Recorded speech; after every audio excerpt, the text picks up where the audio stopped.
Hello guys, welcome to Tech with Amrut.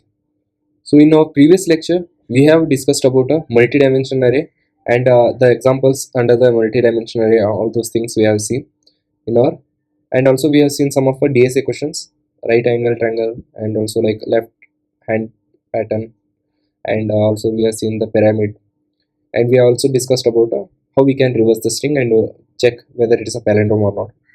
So if you have not watched those videos, so you can go and watch that part 11 video.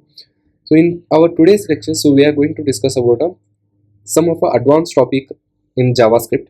So those are callback function, what you mean by callback, and why we are using that callback function, and why the callback is called as hell, and the pyramid of doom, and DOM manipulation and promise we have, and also we will see the sync and async, how this will play a vital role in a JavaScript. And also like we will be using the sync and async concept in our playwright also. So this is an important topic and little bit tricky, so just bear with me and you will understand at the end of the class like what will mean by callback function and what is asynchronous and synchronous and callback hell. Those are all the concepts we are going to discuss in today's lecture. So first thing, what is callback function? A callback function is simply a function that you give another function saying, hey, when you are done, just run this code. It's simple, guys. So callback is basically, if I can give an example of a waiter and of a restaurant. So if a restaurant is full, if restaurant is full, and you are telling a waiter that you will give the number to him and you will ask him to call once it is empty or once the you have some seats to sit. It's like a reservation, and once that whatever the reserved area was there, if it is empty, then he will give you a call back and you will go and you will have your dinner or lunch, anything. Okay, so it's a similar here. Think of it's like a, you are going to a restaurant and give your number for callback, and you'll say that like call me when my table is ready, and you don't wait at the door and you'll go for a shopping or any other task you will do, and you'll get back once the you will get a call back. You'll get back to the restaurant once you'll get a call back. So in QA terms, when a playwright click a button, it wait for a page to load. Okay, and then it will run some assertions and all. So that assertion is basically called as a callback. Okay, so if I can go give an example of callback. So this is a one example of callback. So we have already discussed about a function, how we are writing a function and all those things we have already discussed. So if you have not watched my lecture regarding function and all, so you can go and watch this chapter 11 or whatever we have discussed in, I guess, of session in 4th or 5th, I guess, like 6th or 7th. Yeah. So we have discussed the functions chapter. So you can watch that recording and you can just come to this callback function, and you can rewatch this one if you have not watched. So if you have watched our functions, you remember like how we are writing a function, and these are the arguments, and when we are we need to, it's not only we are writing that function, you need to call the function, then only it will get executed. Okay, so basically like function, this is a function name place order, and inside that we have a two arguments, two parameters we are passing, and that one is item and one more is callback. So callback, it's not only a callback. Okay, it can be anything. It can be ABC or any other things. Okay, you can write any other name. So same name will be here, that function. Okay, it's not like you need to use a callback only. It's not a fixed keyword. It's a, like you can use any other name also. So whatever the, so for now I'm just using it for callback, like for better understanding purpose. So we have two parameters, one is item and one is callback, and this function returns the order is placed, and once your order is ready you will get a callback. So this is a callback called. Okay, and this callback we are writing it inside when we are calling this function place order, this we are writing place order, and inside that we have two arguments, that is burger and function.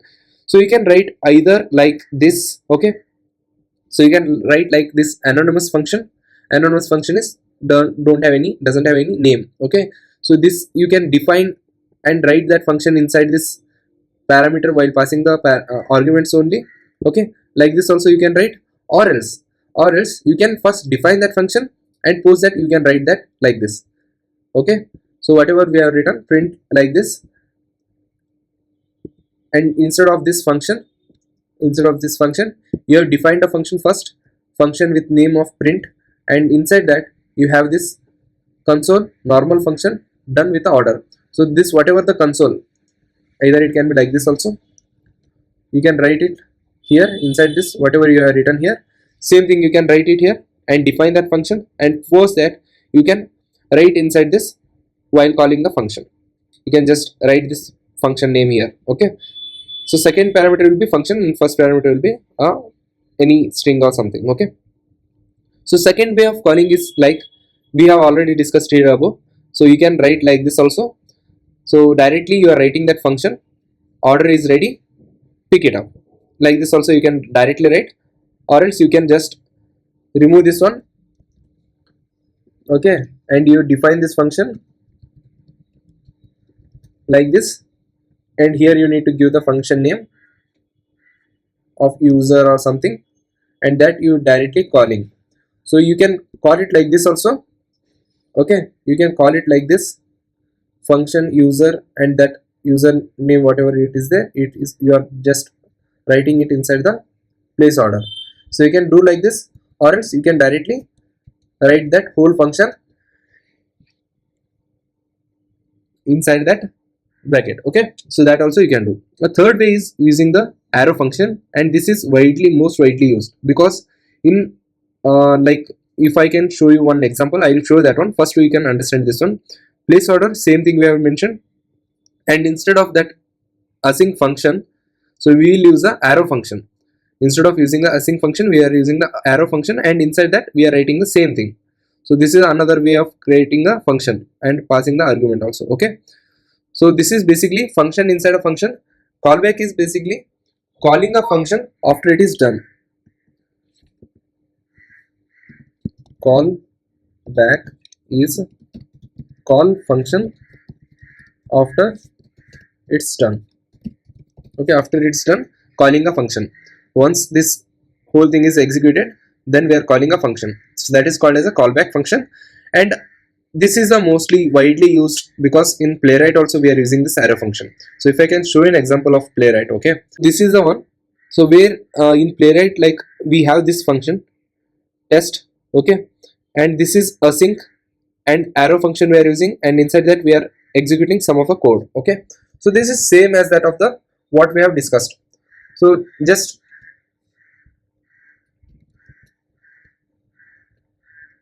check this one. Okay, so here also like we have taken the, let it be like, don't try to just ignore this async and other things, page and async and all other things, await and page, async, all those things, but you just consider this arrow function. We have the arrow function, ignore this. Okay, if you ignore this one, page, this async, so it will be basically of a normal arrow function. Okay, it's like basically of a arrow function, and here you have written some print. Okay, so same way we are using in our most of the cases of while using a Playwright. So that for that just I have given this example, and we can see the another example for this callback. So here in function test we have, and call me when it is done, call me when it is done. So this is my function name, and here I have written the function, and this is what we will be printing some print statement it is having, and after that we are just calling this function call me when done. And this we can write like this also, async page and async page. This is the what example I have just given. So this is the Playwright example basically. Okay, and function story, so this is the what I have told, like call me when it is store is empty. First store is busy and we will wait for some time, and once the store is empty, then we are calling this function call me when store is ready. So this is the function what we are calling.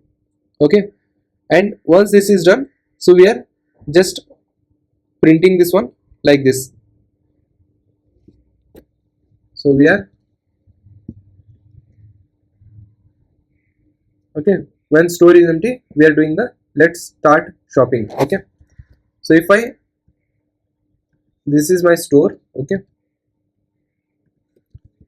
first it is busy, and once it is done, then we are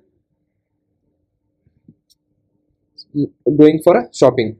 Store is busy and store is empty, and post that what we are doing, once the store is, this we are calling call me when it is done. So this where the definition of this call me when store is empty.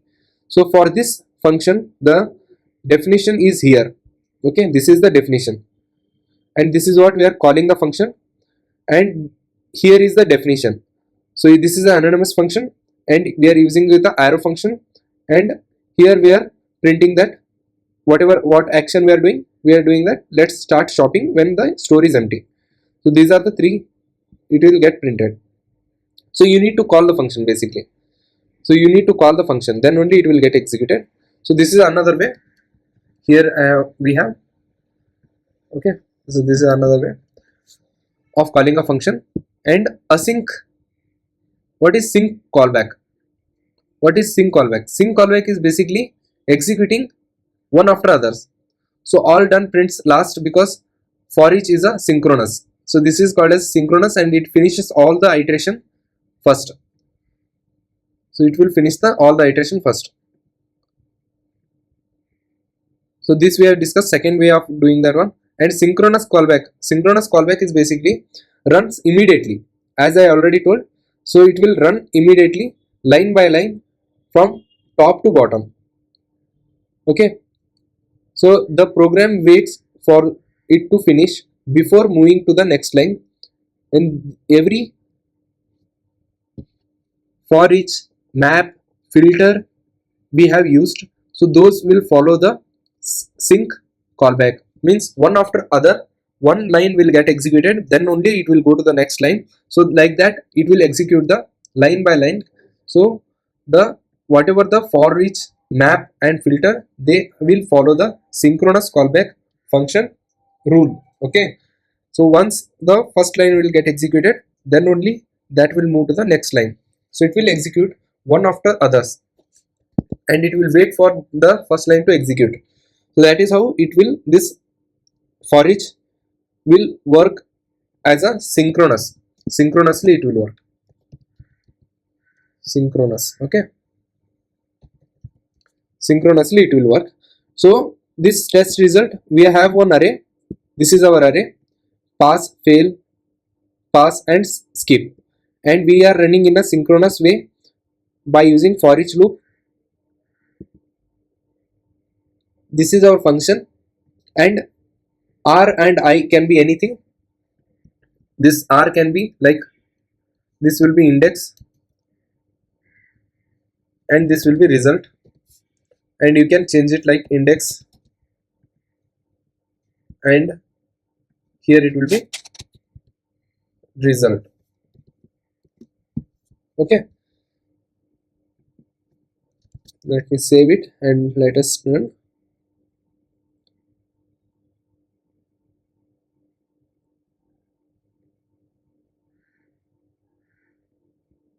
So result we have index, it is there.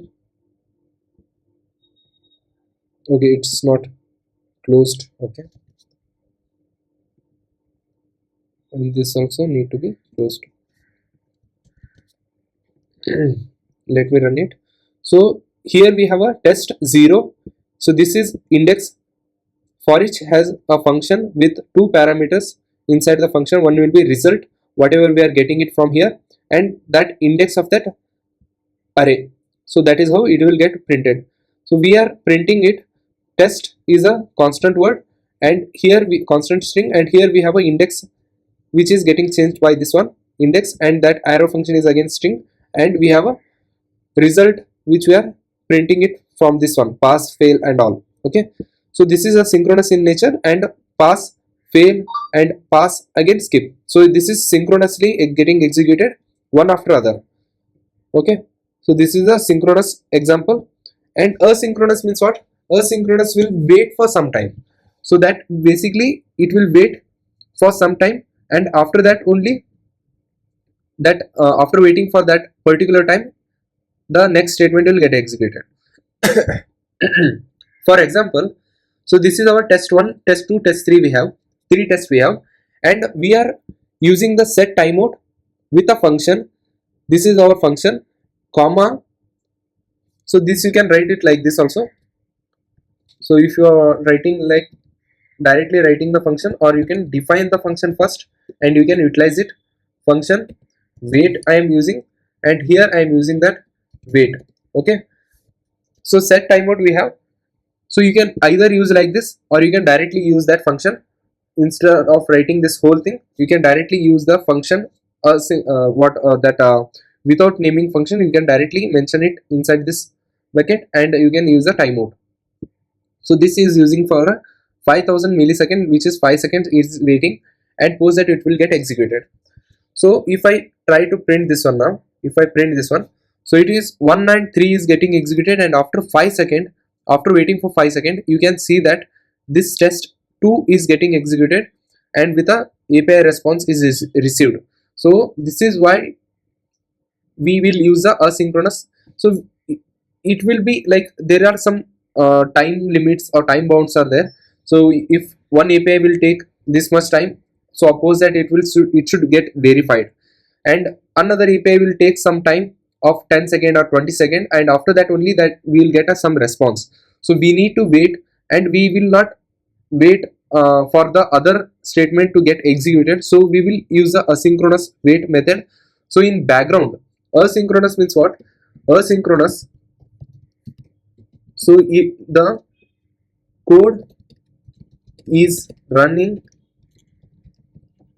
in background while in that time the other code is getting executed. Okay, so this is the meaning of this asynchronous.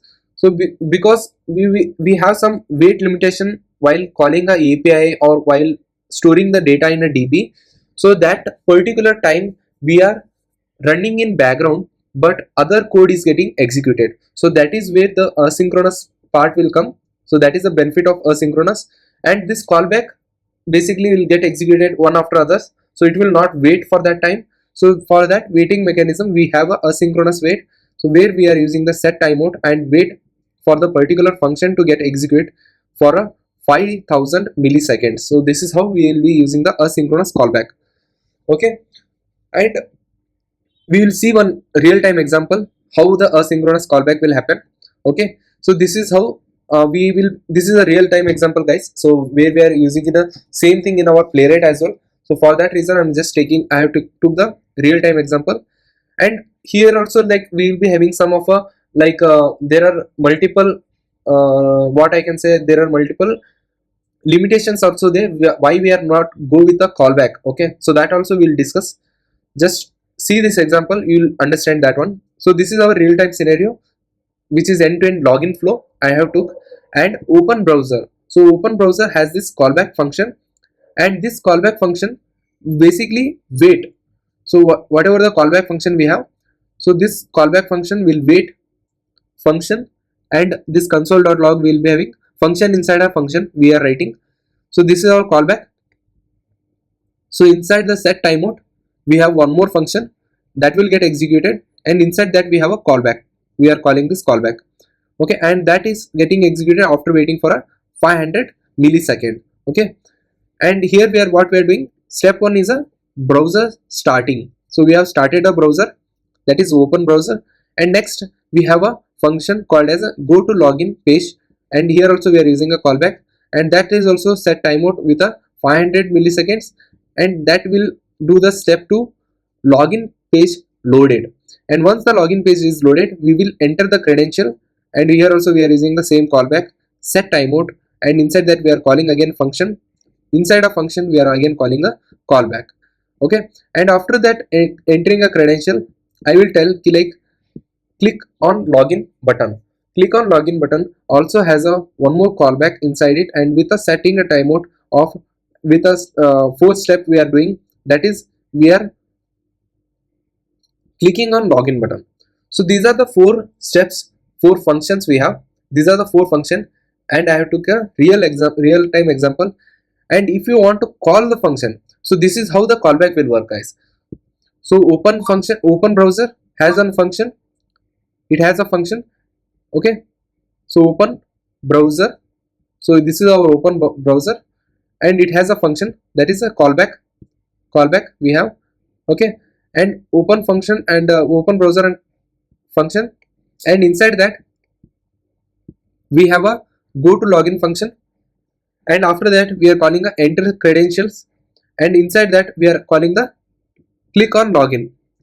This will be a function, click on login, and inside that also we have a function, and that will call the console.log test is getting completed, okay. So if I try to print this one now, so we will call after each and every 500 milliseconds, each and every steps is getting called. First it will be a open browser, opening a browser, step 1 browser starting, step 2 login page, and enter credential and click on login button, and test is completed. So this is how it will get executed. For that we are writing one function inside another function. This will be a little bit like, it will look complex, right guys? So this will look complex. Open browser, again we are calling the go to login page.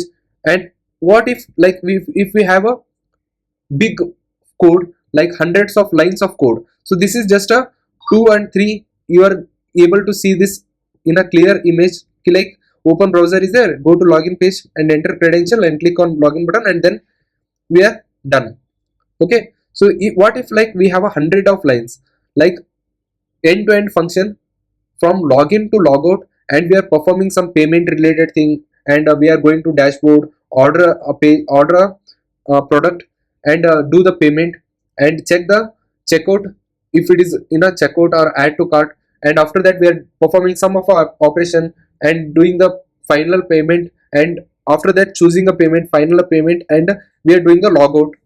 So what if we have hundreds of steps? Is it right, or is it a good choice to write this one after others like this, calling the function one after other? Is this a good choice? No. So that is what we will call this callback as hell. So this callback we will call it as hell. That is what the callback hell concept is introduced. So if I have to one more example, guys, in order to just show you how the complexity level will increase if our line of code or line of execution is more. So you can see this login user, get user profile, user orders, and user order details, and user get payment details, and get shipping details, and get product details, and after that we are sending the confirmation email, and update the notification status, and generate a report.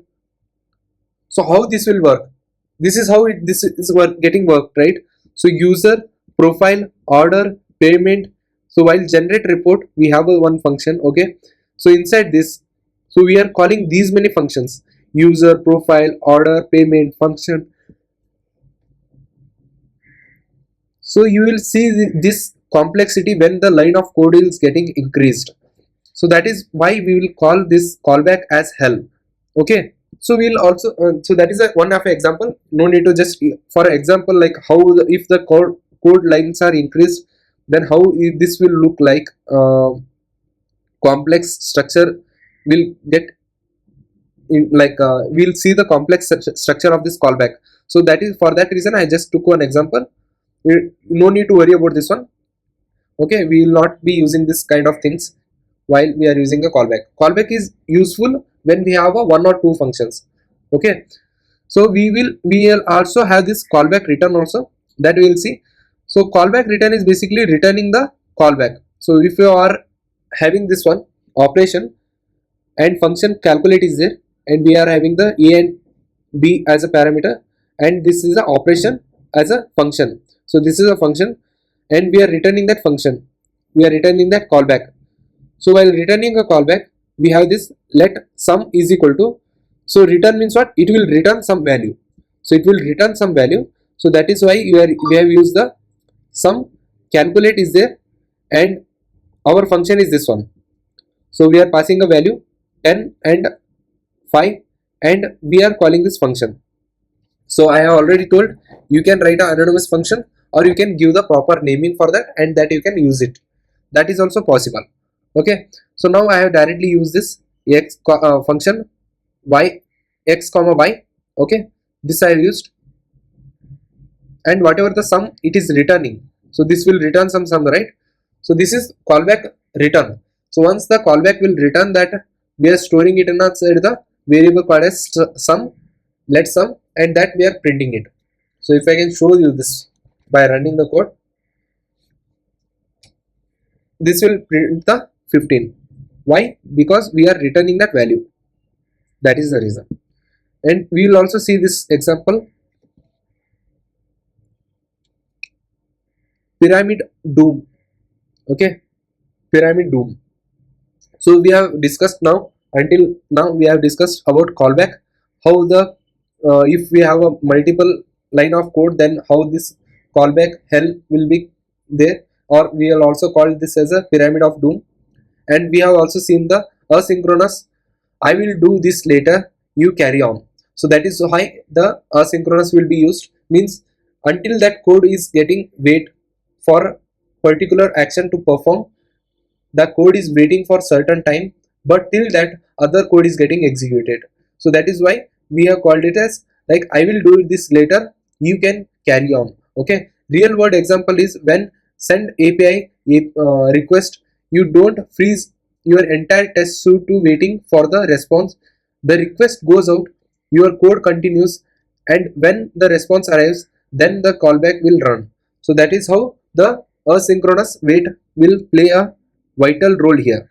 And for that we are using a set timeout, and this is callback, and we are waiting for a millisecond. So how much time it will wait? So that much time it will wait. And we have this call function, callback function, or that is also called as pyramid of doom.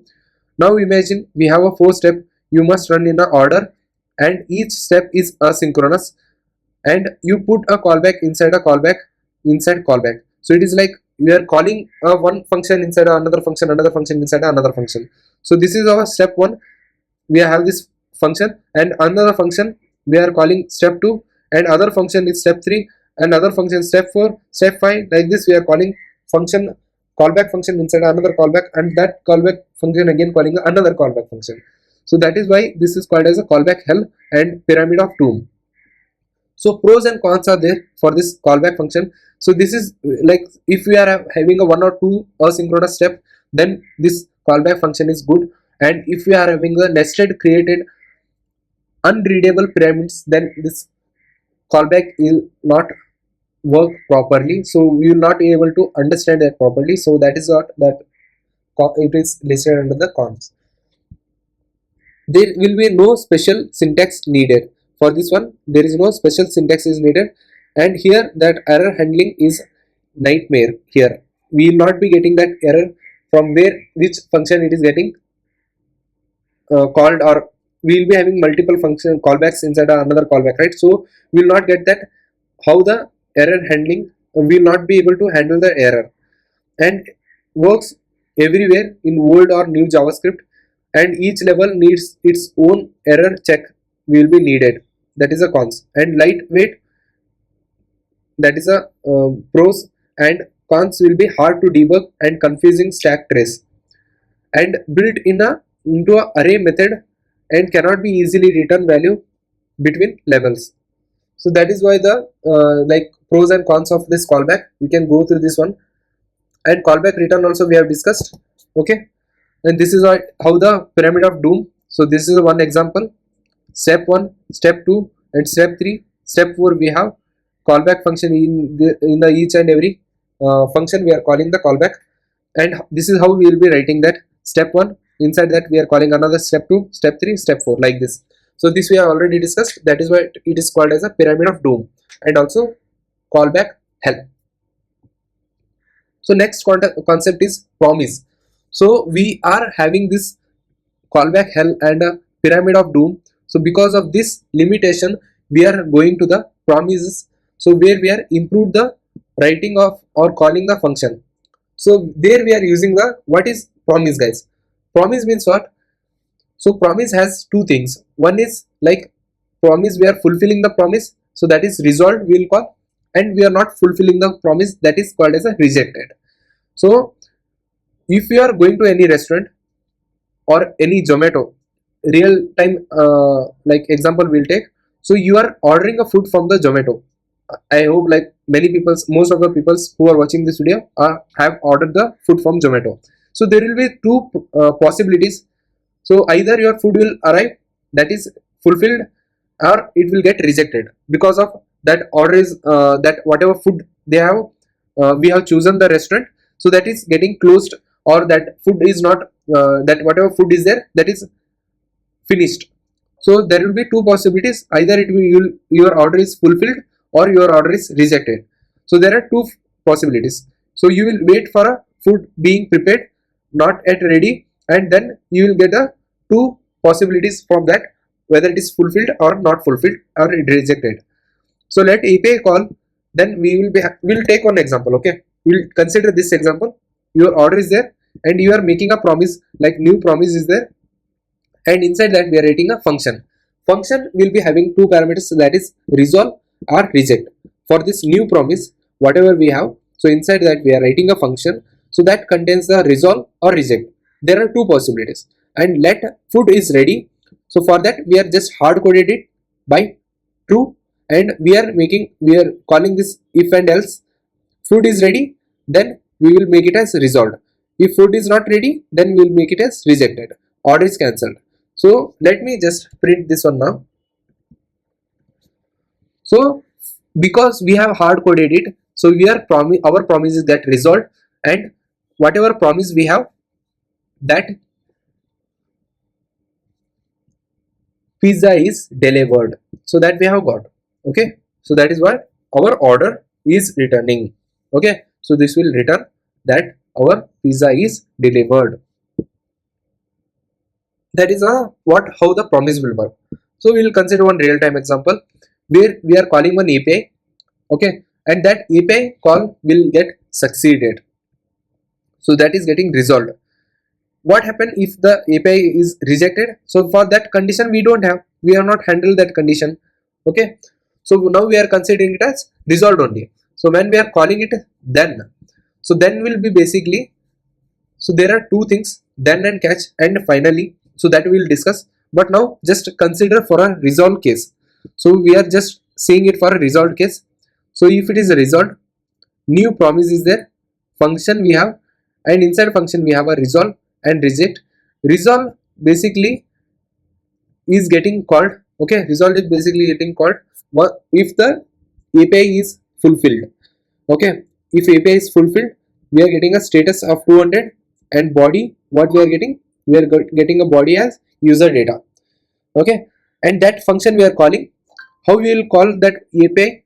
If it is success, then we will use a then API call then function, we are calling it as response. So this is what the whole response is. Okay, so this is what the whole response is. So this function whole thing we are calling it as here response. So whatever the function, that response we are getting, that we are calling it here response. Either it is a resolved or rejected, then we are printing console.response. So this is our response, resolve status 200 and body is user data. This is our response, and we are printing the status response dot status is this object, whatever the resolve dot status, this object status is 200, and here we are calling a body as a user data. Let me just print it. Okay, so we got a response is this one whole thing, and from that we are just fetching the status, that object status is 200 and body is user data. Then runs only when the promise is resolved or successful, okay, or fulfilled. So that then only that time only we will use the then. And we'll see one more example where we are having a catch also. Okay, so if we will be having two cases now. So we have already seen for a resolve case. What if our case is rejected? So reject 500 error we are getting for the API call. So what happened in this case? So in this case, then will not get executed. So this code will not get executed. So this whatever the then code is there, it will not get executed. It will execute the catch. So this is similar to the try and catch, guys. Okay, so if you are from a Java background, so then you can compare with the try and catch. Okay, console error it is showing, okay, but error is not there, so we have a mention it as error. So if you are printing this one, so you will get the console.error. So this error is 500 error. So this is what the rejected will get printed here. Function, and this function is this one. We are printing, that will get printed here. So dot catch runs only when the promise is rejected or unfulfilled, and if the promise is fulfilled or if the promise is fulfilled, then the then case will get executed. In that case, then will get executed. But now we are just calling the rejected, so our then will be skipped and catch will get executed. Okay, so this is a real-time example, and we'll see the one of case where the finally will work. Okay, finally is basically will always get executed even irrespective of the resolved or rejected. Okay, and we can't write both resolved and rejected in a single statement, because promise can be either resolved or rejected. So think like you have ordered the from Zomato, you have ordered the food from Zomato, there will be only any one of this case, whether your order is fulfilled or your order is rejected. It cannot be, in a case like your order is rejected and here is your order. It cannot be like this, right? Either it is rejected or fulfilled. They can't tell like your order is rejected but take your order. It cannot be like this, right? So that is how the promise will work. It can be either of the case.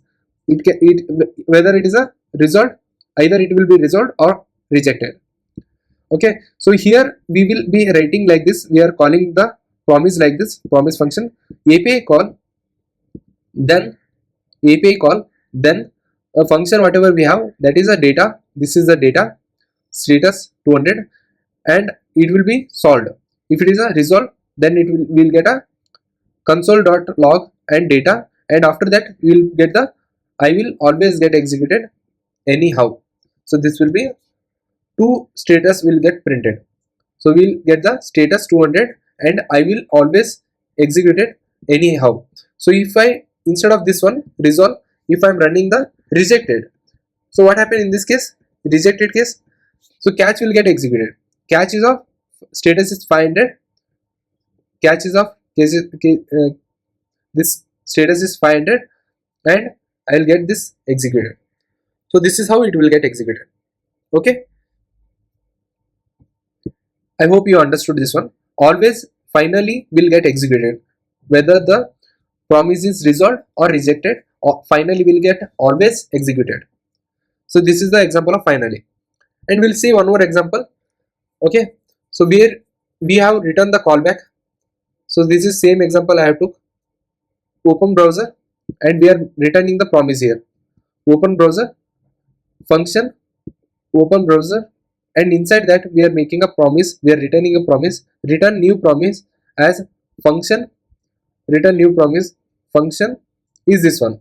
Okay, so this is our function. Either you can write like this, or you can write the whatever return you have directly. You can write from here, new promise.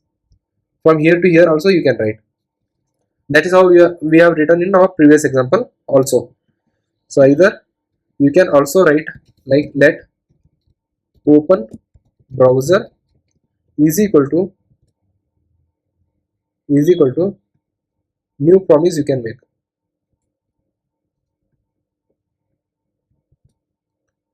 New promise you can make, and you can call it as function resolve. So this is the one way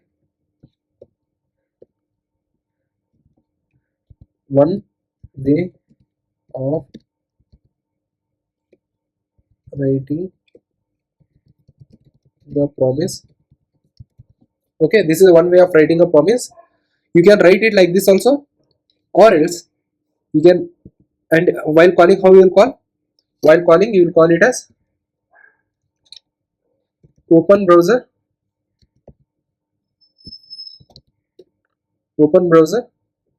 dot then. Now it is resolved, right? So we will call it as then we'll call, and inside that we will write a function, we'll pass it as, so it will be similar to this one function. We are calling the data or something and we are printing that one. Okay, here I am calling the data. So data means resolve browser, this one is getting called, and inside that what I am doing, I am just writing a console dot log and I am printing the data. So both are same, guys, don't get confused, both are the same only. So for just for your sake I am just running it. Okay, so if I run this one now,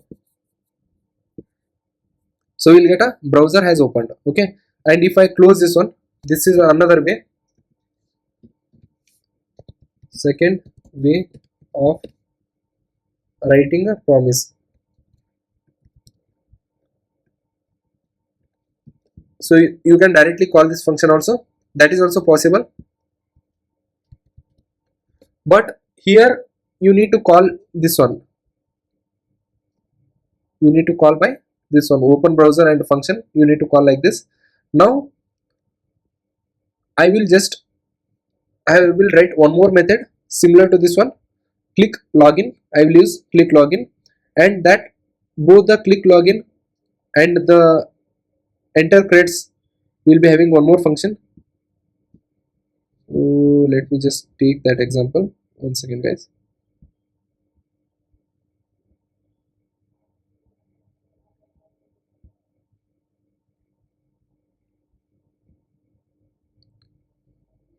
Open browser we have, and a click function we have, click login.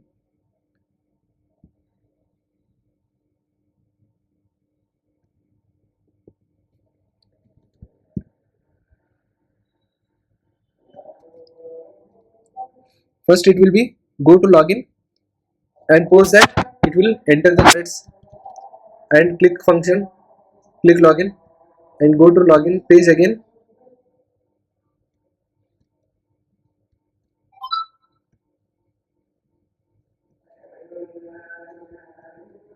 and then it will have the check catch and finally block. So go to login is not defined here.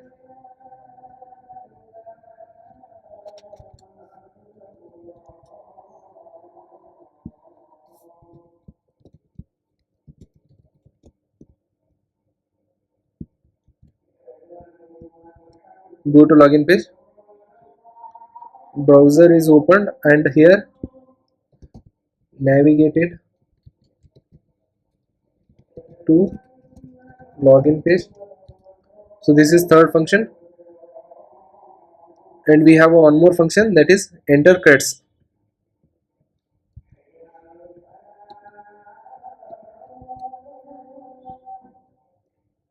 So we have another function, that is enter credits, and post that enter credits we have a click login. So this is our click login, and here enter credits we will be entered the user credits. Okay, and now if I run this one, so we will get the browser. First this one will get executed, open browser, and then we are calling this function again, function with message. Okay, function with message, and that message whatever it is having, that will get return the, that will return another function. So this in turn again return the another function, and that again that whatever the then function it is there, that will return another enter credits. What if one of the case is rejected? So what if like enter credits it is there, so it is not like a just a parameter guys, so this will be a value. So reject will be a value, it will print the value. If we are writing resolve also, so it is not only, it is not also like key whatever we are mentioning, that is not the one. Okay, this will be a reason, so this will be a reason anyway. Okay, you can also write like this also, reason and value, it can be like this also. Okay, so if you are mentioning it as reason now, if you are mentioning it as reason, so it cannot be only rejected. Okay, So you need to have two values if we are passing any reason for that, why it is rejected. For that reason, if you are giving the reason, so this will get executed, and that time the instead of then the catch will block will get executed. So if I run this one now, so you will see the instead of step 3, so earlier we are having the step 3 enter the user credits, now we are getting the error at that step because we have a reason why it is got rejected or unfulfilled, and we are finally we are getting the execution of this one with the execution done. Okay, so if you are not having this resolve, so if you are not having the resolve, then in that case this step 4 will also get skipped, guys. So that is why I have took this example intentionally. So when we are getting the any errors in the step 3, that case the catch will get executed and the other than statement will get skipped. Okay, other than statement will get skipped here. So if I have having this value instead of resolve, if I have this value, okay, if I have the fulfilled, I have fulfilled that value, then we will get the step 1, step 2, step 3, step 4. So if you are not having this one, then we'll instead of step 3 we'll get the error, and then finally this then will get skipped, this then will get skipped, and then we'll get the finally block will get executed at the end. So that is how the real-time example of this promise I have took. Okay, we have discussed this one, and now we will see the promise all, how the promise all will work, and how we will get this like whatever the limitation we have here, so that is getting resolved by the promise all. So we are writing the then multiple times here, we are writing then multiple times, so that is getting resolved by the promise all. So in promise all we have combined all the promises, so this whatever the check auth promise is there resolve, and check db, if it is resolved then we have this that also we have included inside the promise all. So what will happen in this case, so if our promise all means if we have all the resolved, then we will print the then statement, we will print the then statement. What if any of this rejected, whatever it is there, so it is rejected, so we can write like this also. There are two ways basically, so we can write it separately, whatever promises we have we are defining it separately. So here we can define it separately, and after that we are just using those things, and we are using a then. So instead of that also we can write like this also, promise resolve. Okay, so this whatever single we have, so this we can add directly here inside the array, inside this array, promise resolve, promise rejected, promise resolve. So if any one of this one all will act like an AND operator. So if any one of this case is promise is rejected, then we will be having the, if any one of this promise is reject, then we will be having the catch statement will get executed.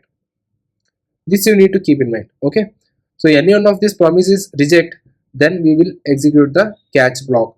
So if I try to print this one now,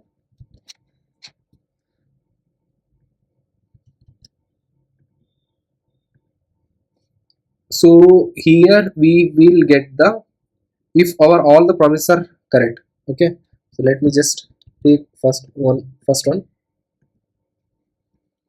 So we are getting the results when, where, from where we are getting this results.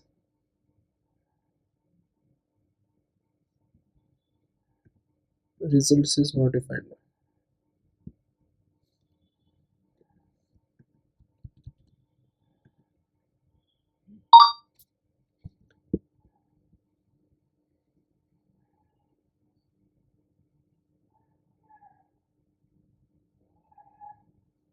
Okay, function inside this we should have a result like this, then we will get the result. Okay, result we have a all checks, and we are printing this whatever we have result, auth okay, db okay, and all. So same way if I have this one also, so where we, so here we have a, all the result state, then we will get the, then will get executed.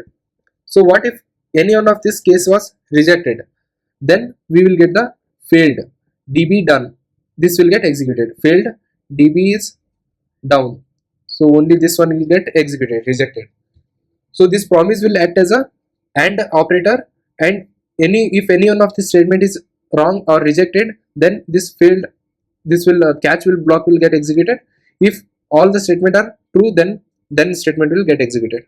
And now we have a one more is all settled. All settled is basically irrespective of resolved or rejected, irrespective of promise is resolved or rejected, the then statement will get executed. This is like a test report. You want to you want results of all the tests, not just stop at a first failure. So what it is happening in case of promise all, it is stopped at a where first test is failed, so there only it is get stopped and catch block is executed.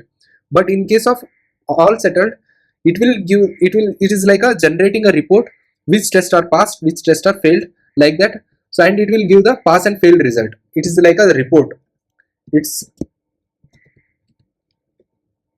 like a report. This whatever all settled is there, all settled is just like a generating a report. Okay, and if I print this one now, even though we have a rejected statement here, okay, so we will get the fulfilled. So we have a R, and this I already communicated. R is just a result what we have, and this I is a index. Test 0 is fulfilled. R is a status, result dot status if you are doing, so that whatever status, whether it is fulfilled or rejected, that will come. And here we have a value of that one, or reason or value, why it got failed and why it is, whether it is a value. Both the cases we will get the these all the things. Okay, if you are not writing this one, what will happen? If you are not writing this one, so if you are not writing this one, then only value will get printed. If it has some reason, that will not get printed, so that will show the undefined. So if you want the value also, if you want a reason why it got failed, then you need to write a r dot reason. R dot value will give the whether it is passed for what is the value of that one, or else it will give the reason if it is failed. And then we have a one more case where we will use the promise race. So this is basically, promise race is basically, it will use to compare the two values, two APIs response. So we have a API 1 and API 2. We have two APIs. So in that, the API 1 will pass first, it will be fast, okay, and API 2 is slow, little slow. So there are two APIs, API 1 and API 2, and one API is fast and another API is slow. So in order to compare those two APIs, so you will see this faster server, new promise, and it is waiting for a, we are making to wait for 100 milliseconds, and another API we have which will wait for 500 seconds. So in that case, promise race fast server and slow server, and dot then we are using a function which is winner or not, so that we will pass it directly here. So promise race, we are comparing a two server, two APIs, two promises, we are comparing a two promises. So whichever is faster, that will get printed here. So if I run this one now, so fast will be 500 millisecond winner. So this winner is fast 100 millisecond, so that will get printed. Which is faster, that will get printed. If it is a slower, will not get printed. So that is what the promise race will do. We'll see some of our interview level questions, guys.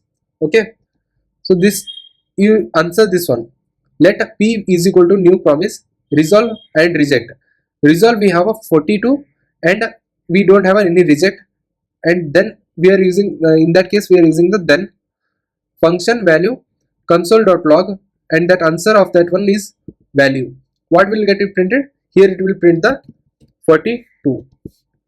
Okay, and then we are using a Q, that let another promise where we are doing the reject, here. Okay, and that we are printing something broken, and we have used the catch in order to handle that rejected state. Now we have a promise.resolve.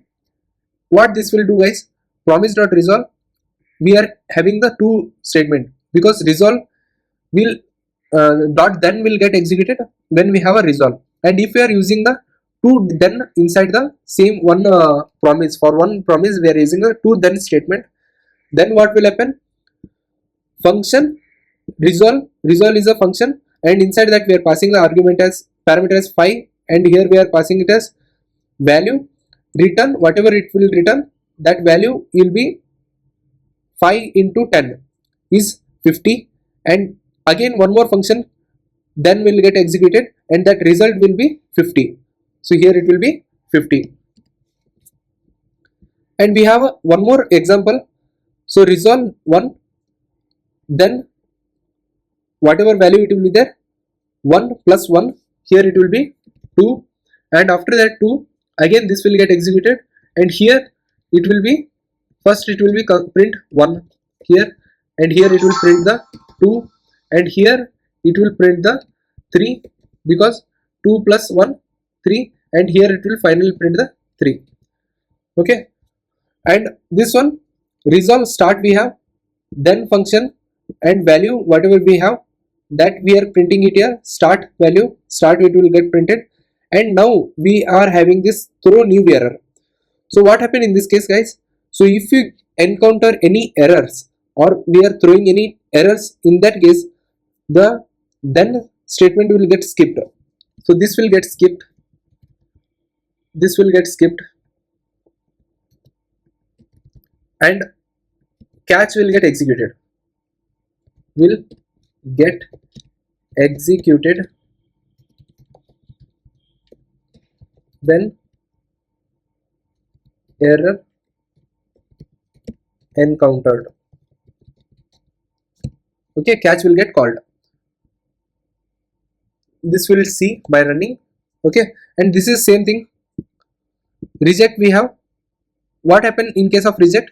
So we will execute the catch block. In case of reject we will execute a catch block, but irrespective of reject or resolve we will execute a finally. So we will execute all those catch and finally. So let us run this one and see the output.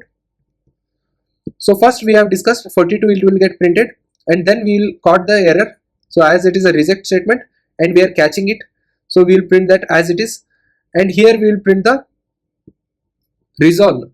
So resolve, in that case we are printing the 50, basically we need to print the 50 here, so that we have printed 50, result is 50. And here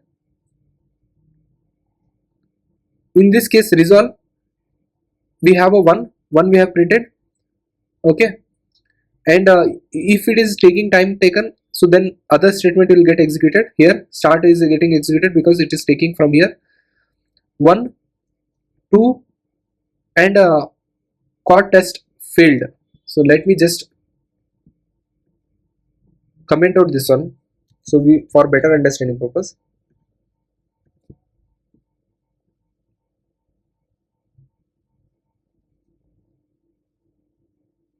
So this is taking some time, so it is coming here result, leave it, but 1 is printed and 2 is printed and 3 is got printed.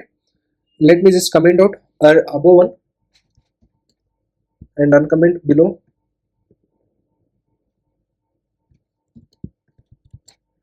Let me just run this one now.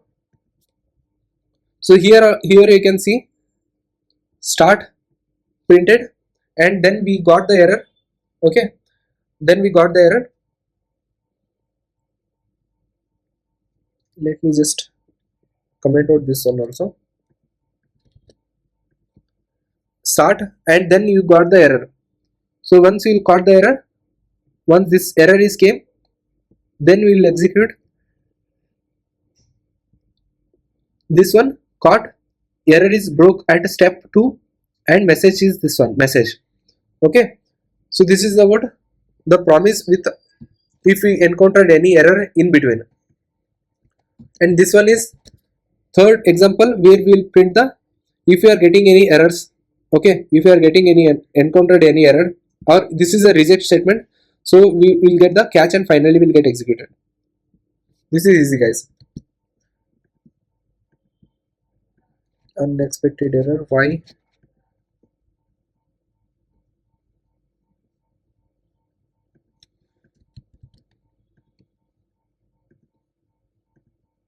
Okay, so caught, basically this is got caught, broke at a test is failed, rejected, so catch will get executed with a test is failed, and finally will get also executed for a cleanup. So this is how the promise, reject, and raise, we have seen the about promise raise, promise all, and promise settle also we have seen, and we will see one more example of this one, one more interview question, interview level question. So what happen if we are having this promise resolve and promise rejected? So this will execute, both will get executed basically. For resolve, then statement will get executed, rejected, catch will get executed. So if I comment this one also, so if I print this one now, so we will get the unhandled promise rejection. So rejection we should handle with a catch basically. So reject should handle with a catch. So I have not written catch. So now I have handled with a catch. So I will get a quick win and quick loss. Okay. So this is one case. So we will see one more example. So we have a three promises. All are in resolved state. So then in that case, all the results will get printed. Okay. This is also simple, guys. We have seen this also. So all the results will get printed. Login pass, search pass, logout pass. What if any one of this is cancelled, means not fulfilled and rejected? So in that case, what it will happen? It will print the catch only. It will print the catch only.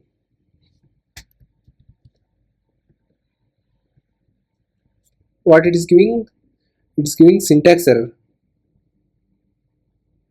Okay, so it is telling we are declaring it twice. So let me just comment out this one above one.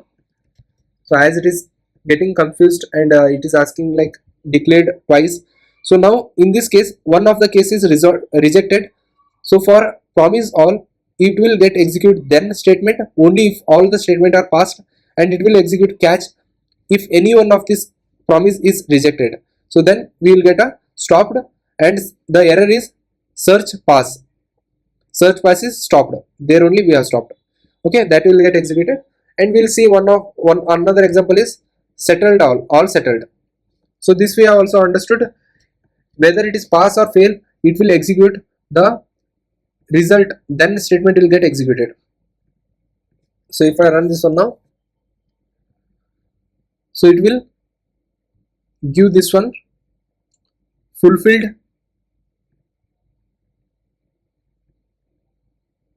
value. We are printing here directly console.log, inside console.log, and then with function whatever result we have, that result dot for each loop we are running for this function. This is all settled is our function, and for that function we have a results, and for that results we have this for each loop which will get executed synchronously. So first it will execute fulfilled, because it will check the for each as status. If it is fulfilled, then we will get a r dot value. R dot value is getting printed, and if this is rejected, so if we see that as rejected, r dot status is rejected, then we will get a value. Then also we will get a value. So it should be like, if we are having the rejected, then we should get a reason. Okay,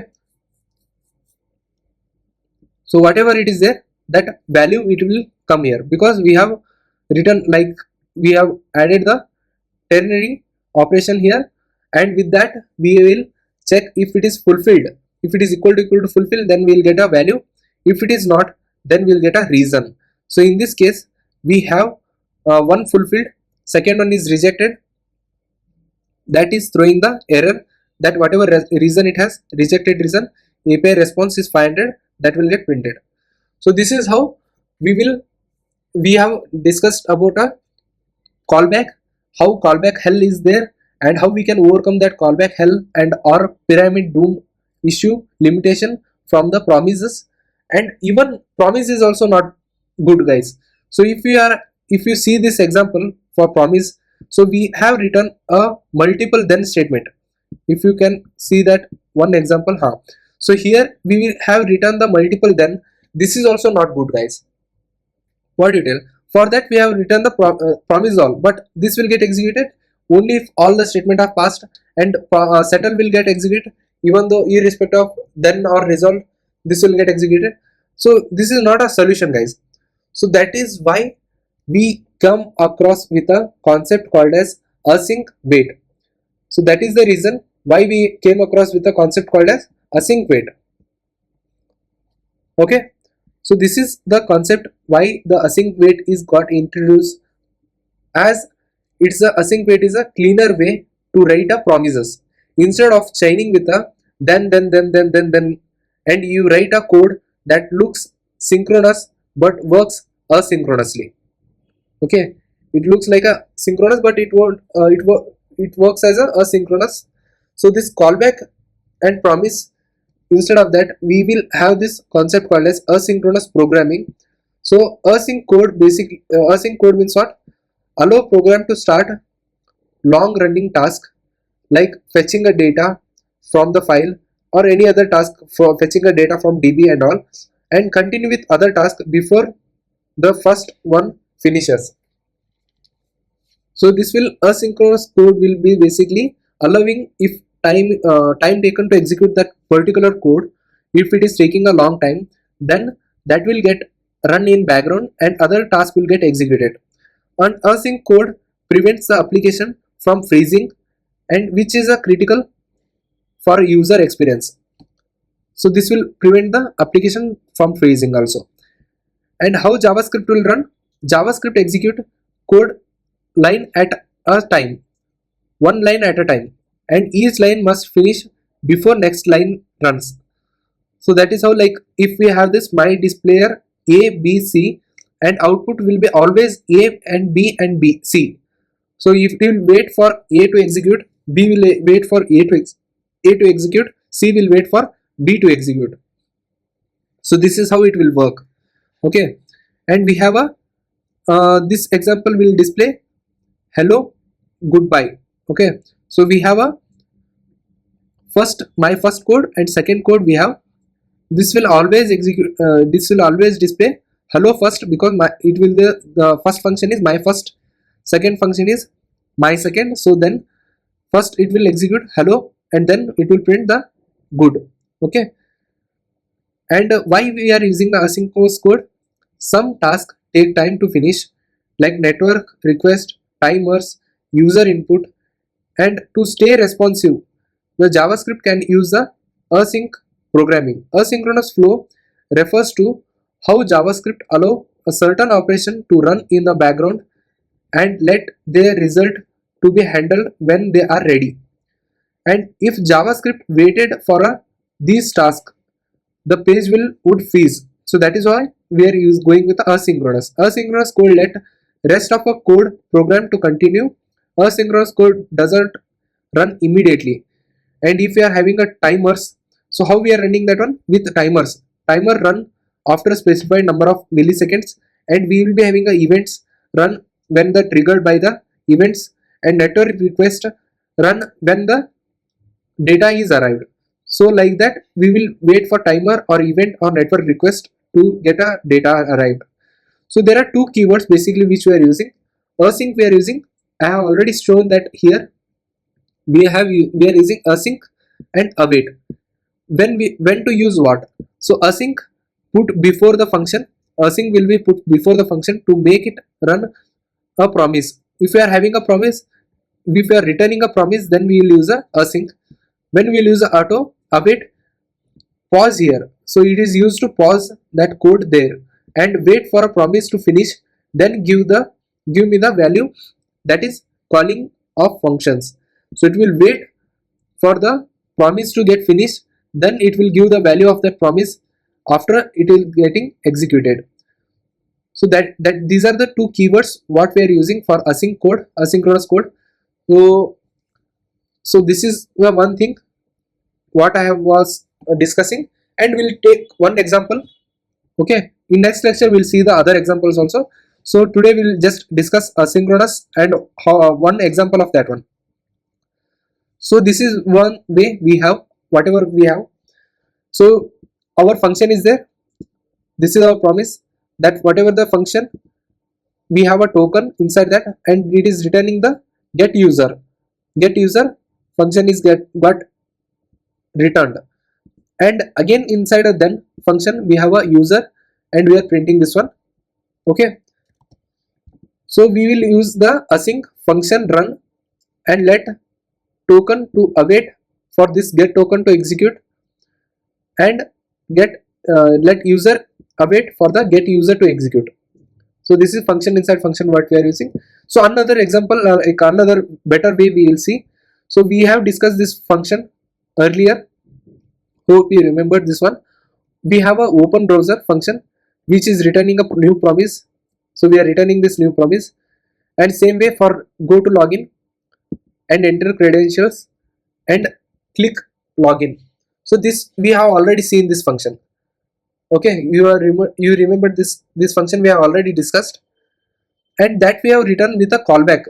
So we have a multiple callback, and that whatever the promise we have used, so with that promise we have written like this by then and catch, and finally we have written. So this example we have already discussed.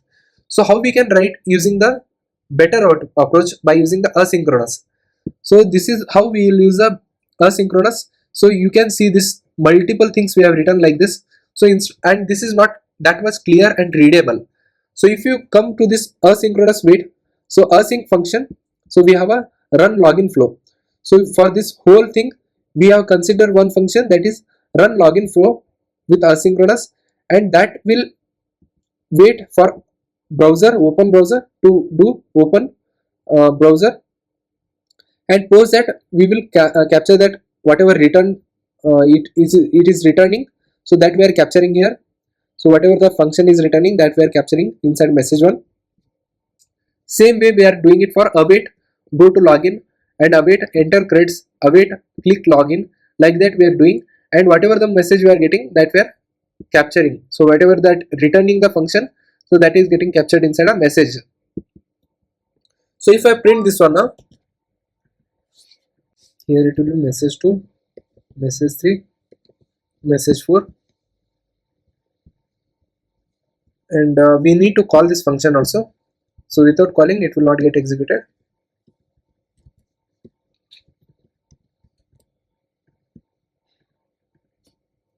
So we will get a browser opened, login page loaded, and entered credential and logged in successfully. These will get executed. So this is how we will execute this code. Okay, how the asynchronous will work. So we will discuss more examples on this asynchronous part, asynchronous wait and all, in our upcoming lecture. So till then, see you guys and keep learning. Bye bye guys.